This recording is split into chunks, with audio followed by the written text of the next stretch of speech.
আসসালামু আলাইকুম এভরিওয়ান। আজকে নিয়ে চলে আসলাম চিংড়ি মাছ ভুনা। চিংড়ি মাছটাকে আমি হলুদ লবণ দিয়ে মেখে রেখে দিয়েছিলাম আধা ঘন্টা।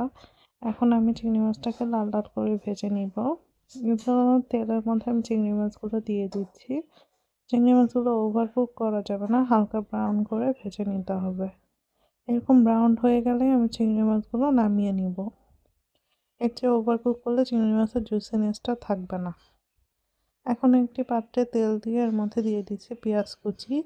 পেঁয়াজটাকে আমি লাল লাল করে ভেজে নিব। এর আগে দিয়ে দিচ্ছি পরিমাণ মতো লবণ।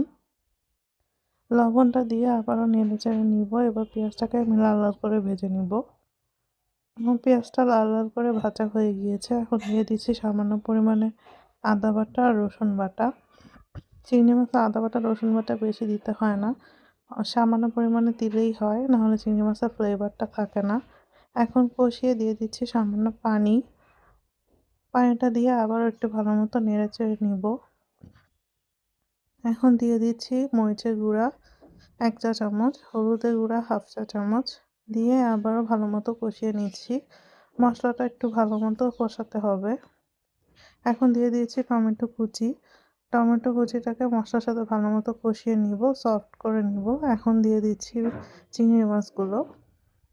চিংড়ি মাছগুলো দিয়ে আবারও ভালো মতো কষিয়ে নিতে হবে। ভালো মতো একটু সময় নিয়ে কষিয়ে নিব। এখন কষানো হয়ে গেলে দিয়ে দিচ্ছি পানি ঝোলের জন্য, দিয়ে নেড়েচেড়ে ঢেকে দিব আমি 10 মিনিটের জন্য। 10 মিনিট হয়ে গিয়েছে।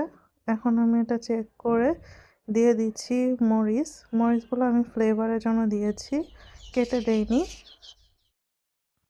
এখন মরিচ দিয়ে ভালো মতো নেড়েচেড়ে দিব। নাড়াচাড়া হয়ে গেলে দিয়ে দিচ্ছি ধনিয়া পাতা কুচি। ধনিয়া পাতাটা একটু বেশি পরিমাণে দিবেন, তাহলে খেতে টেস্ট লাগে। ধনিয়া পাতা দিয়ে আমি 5 মিনিট আবার চুলায় রাখবো, রেখে নামিয়ে নিব।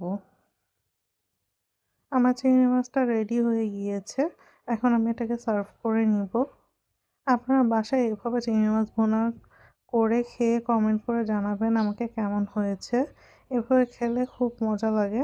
আপনারা বাসায় ট্রাই করবেন, আমাকে কমেন্ট করবেন কেমন হয়েছে। ধন্যবাদ।